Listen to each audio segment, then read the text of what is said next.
Bismillahirrahmanirrahim. Yang saya hormati para pembina, tenaga pendidik, guru, dan para santri-santriwati di seluruh pondok pesantren Indonesia. Assalamualaikum warahmatullahi wabarakatuh. Hari ini saya melanjutkan materi tentang manajemen konflik dalam tema besar kita terkait pembentukan kesadaran disiplin positif dalam lingkup pondok pesantren. Namun, sebelum kita membahas lebih jauh tentang materi ini, saya ingin memperlihatkan sedikit potongan singkat sebuah video yang insya Allah akan membantu kita untuk memahami secara lebih baik bagaimana sebuah konflik itu sesungguhnya dapat terjadi dan juga bagaimana kita mengelola konflik tersebut. Dan untuk itu mari kita bersama-sama menyaksikan video berikut ini.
Baik, para pembina, guru, dan adik-adik santri-santriwati yang saya hormati dan banggakan.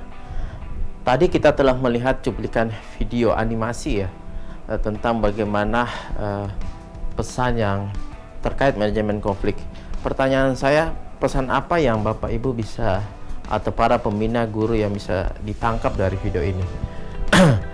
Tentu ada beragam pesan yang dapat diungkap dalam video tersebut, tetapi saya yakin ada pesan spesifik yang dapat digarisbawahi dalam video ini, yakni bagaimana sebuah konflik dapat terjadi dan bagaimana pula konflik tersebut dikelola sehingga dapat memberi solusi yang menguntungkan semua pihak. Dalam video tersebut, konflik terjadi diawali oleh keinginan dua karakter hewan, yakni beruang dan rusa yang ingin menyeberangi jembatan. Tetapi keduanya berkeras tidak ingin mengalah untuk memberikan jalan ke tujuan yang diinginkan masing-masing, sehingga akhirnya merugi atau terjatuh dalam jembatan tersebut.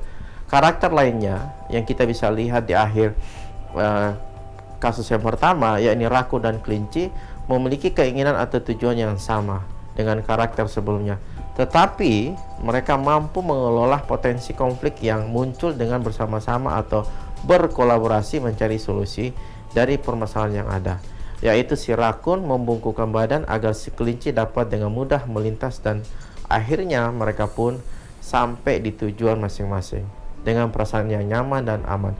Inilah salah satu contoh bagaimana sebuah konflik dapat timbul dan bagaimana pula sebuah konflik dapat dikelola dengan baik. Nah, dari penggalan video tersebut, Bapak, Ibu, para pembina, guru, dan santri, kita dapat merangkum bahwa konflik itu dapat terjadi dimanapun, kapanpun, dan oleh siapapun, tanpa melihat karakter orang tersebut, entah itu orang dewasa atau anak-anak. konflik dapat terjadi di lingkungan sekolah, bahkan di pesantren, yang selama ini kita anggap sebuah konflik tidak akan mungkin terjadi di tempat tersebut. Sebuah konflik berpotensi besar menjadi sebuah ancaman destruktif jika tidak mampu dikelola atau dimanage dengan benar dan tepat. Sebaliknya, konflik berpotensi menjadi solutif visioner jika dapat dikelola atau dimanage dengan tepat dan benar. Dengan demikian, sebuah konflik dapat dimanage dengan baik dan tepat, menciptakan sebuah lingkungan yang kondusif, baik itu di sekolah maupun di lingkungan pesantren. Baik para pembina, guru dan adik-adik santriwati yang saya hormati dan banggakan, hari ini saya hadir untuk menyampaikan informasi penting terkait manajemen konflik tersebut, yang mungkin hampir setiap hari kita temui di lingkungan sekolah atau pesantren kita. Mengetahui potensi konflik yang ada di pesantren atau sekolah, memahami prinsip dalam mengelola konflik berdasarkan prinsip disiplin positif, dan menerapkan langkah-langkah bernegosiasi dan mediasi untuk mengatasi konflik tersebut adalah hal-hal penting yang segera kita bahas dalam pertemuan kali ini. Sebagian besar orang sangat tidak setuju atau memilih untuk menghindari konflik. Bahkan mereka menganggap hal ini sebagai ancaman atau perusak sebuah hubungan. Pertanyaannya, betulkah konflik hanya memberikan hal negatif? Jawabannya tentu tidak. Berdasarkan sumber physicscentral.com dijelaskan bahwa sebuah konflik menyediakan informasi mendalam tentang orang lain. Tentu hal ini memungkinkan kita untuk menyampaikan pikiran dan perasaannya selama ini disimpan. Pikiran dan perasaan itu pada gilirannya membuat kita dapat saling mengenal lebih dalam. Selain itu juga kita dapat mengetahui batasan diri kita. Sistem kepercayaan dan nilai moralitas pun dapat diketahui dari konflik tersebut. Orang lain pada akhirnya dapat melihat apa saja yang kita pertahankan dan apa saja hal-hal yang bisa kita kompromikan. Dengan demikian, jika ada seseorang yang memilih menghindari sebuah konflik dalam arti tidak mencari solusi, itu menunjukkan pilihan yang tidak sehat. Tetapi lebih tidak sehat lagi jika ada seseorang yang menilai konflik adalah hal yang negatif. Jadi, masihkah Anda melihat konflik sebagai hal yang negatif, padahal di situ menyimpan sebuah potensi untuk saling kenal, mengenal, dan memahami satu sama lain? Baik, setelah kita membahas tentang istilah konflik tersebut, saat ini kita akan membahas tentang hal-hal yang memicu konflik yang terjadi di lingkungan sekolah atau pesantren. Yang pertama adalah komunikasi. Komunikasi yang tidak efektif tentu berpotensi memunculkan kesalahpahaman. Sebaliknya, komunikasi yang efektif termasuk menjadi pendengar yang baik itu mampu melahirkan suasana keakraban, kehangatan di antara para peserta didik. Jadi sangat penting kita memperhatikan aspek komunikasi dalam lingkungan sekolah atau pesantren. Poin yang kedua adalah persaingan. Tentu kalau kita berbicara soal persaingan, itu sering sekali terjadi di lingkungan sekolah maupun di lingkungan pesantren. Di antaranya adalah persaingan untuk menjadi peserta didik atau santri-santriwati yang terbaik di sekolah. Tidak hanya pada murid-murid saja, tetapi bagi tenaga pendidik, pengajar, dan juga orang-orang yang ada di lingkungan pesantren tersebut juga memiliki persaingan, termasuk juga bersaing untuk mendapatkan kursi jabatan menjadi kepala sekolah atau menjadi guru terbaik. Semua itu adalah bentuk persaingan yang biasa kita temui di lingkungan sekolah atau pesantren. Selanjutnya, poin ketiga, tentu kita berbicara soal inkonsistensi. Suatu aturan yang telah dibuat ditetapkan oleh sekolah tentu harus dijalankan secara konsisten. Perlakuan istimewa terhadap salah seorang tenaga, salah seorang peserta didik, tentu ini juga akan mengganggu sebuah aturan dan akan dianggap sebagai hal yang tidak inkonsisten. Oleh karena itu, menerapkan konsistensi dalam sebuah aturan, baik itu lingkungan sekolah, pesantren, terhadap murid ataupun juga terhadap tenaga pendidik, guru, pembina, itu sangat penting untuk menciptakan lingkungan sekolah yang harmonis dan kondusif. Dan yang terakhir tentang keragaman. Tentu di lingkungan sekolah pesantren itu banyak sekali adik-adik peserta didik kita, santri-santriwati yang berasal dari berbagai daerah. Nah, penting sekali bagi kita pembina, para guru untuk mengenal satu demi satu para santri santriwati seperti apa sebenarnya karakter mereka, dan dengan mengenal karakter mereka seperti apa, kita mampu menghindari konflik tersebut sejak dini. Baik para pembina, guru, santri santriwati di seluruh pondok pesantren Indonesia, setelah kita mendengar tadi hal-hal yang memicu sebuah konflik terjadi di lingkungan pesantren, sekarang kita akan mendengarkan bagaimana sih sebenarnya cara praktis strategis untuk menyelesaikan konflik tersebut. Nah, cara yang pertama adalah melakukan negosiasi. Kenapa kita harus melakukan negosiasi? Negosiasi sesungguhnya adalah komunikasi interaksi yang dilakukan oleh dua orang yang terlibat dalam konflik untuk mencari solusi secara bersama-sama. Inilah yang kita sebut atau maksud dengan negosiasi. Perlu Anda ketahui bahwa kemampuan bernegosiasi bukan hanya diperuntukkan untuk orang dewasa, tetapi juga diperuntukkan untuk anak-anak, untuk mengajarkan mereka tentang kedewasaan dan tanggung jawab. Dengan begitu, ketika mereka ada masalah atau berkonflik, dengan sendirinya atau secara mandiri mereka bisa menyelesaikan masalah konflik tersebut tanpa melibatkan orang dewasa. Para pembina dan guru yang ada di pesantren, ada hal yang menarik tentang kemampuan bernegosiasi. Dengan kemampuan bernegosiasi yang Anda ajarkan terhadap para santri santriwati, itu ternyata mampu meningkatkan kepercayaan diri, harga diri, empati, dan kemampuan mereka untuk membangun hubungan sosial di antara para teman-teman mereka di lingkungan pesantren. Nah, untuk menjadi seorang negosiator yang handal, tentu ada persyaratannya. Di antaranya menjadi pendengar yang baik. Itu adalah hal mutlak yang pertama yang harus kita miliki, yaitu menjadi pendengar yang baik. Yang kedua, tentu menjadi pembicara yang baik dan benar. Yang ketiga, kemampuan untuk membuat keputusan yang tepat.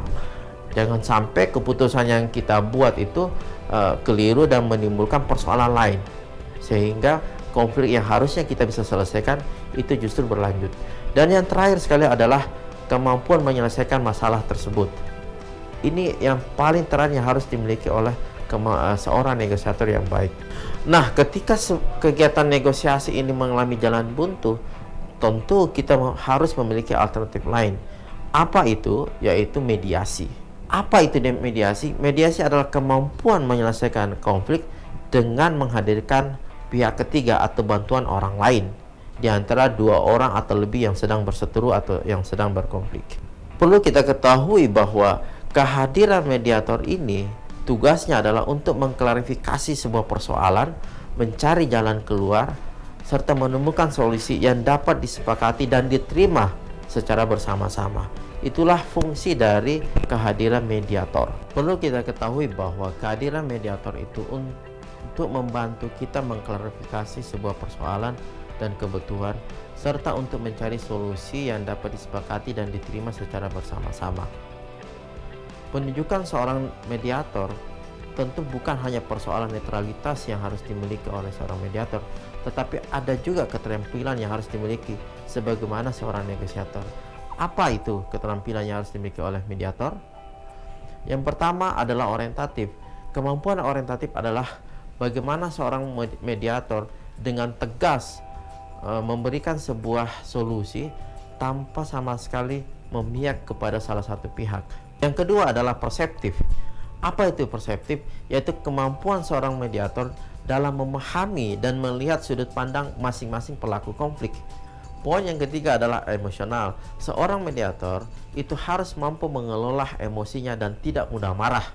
Poin yang keempat adalah komunikatif. Komunikatif adalah kemampuan seorang mediator dalam berinteraksi dan berkomunikasi dengan kedua belah pihak, sehingga mediator ini mampu mendapatkan atau memperoleh sebuah fakta atau perasaan yang dimiliki oleh masing-masing pihak yang terlibat dalam konflik. Yang terakhir adalah kreativitas. Seorang mediator harus memiliki kreativitas dalam menyelesaikan sebuah konflik. Tidak hanya sekedar monoton dalam aspek penyelesaian konflik, tapi punya juga langkah-langkah yang kreatif. Salah satu contoh yang bisa diberikan tentang penyelesaian konflik ini adalah metode iMessage. iMessage ini adalah bagaimana seorang yang terlibat dalam sebuah konflik mampu menyampaikan perasaannya kepada seorang mediator.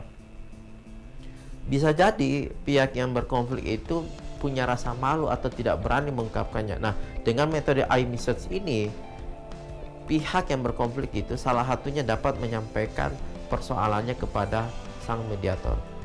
Satu contohnya ya ini, I feel hurt when you say I'm black.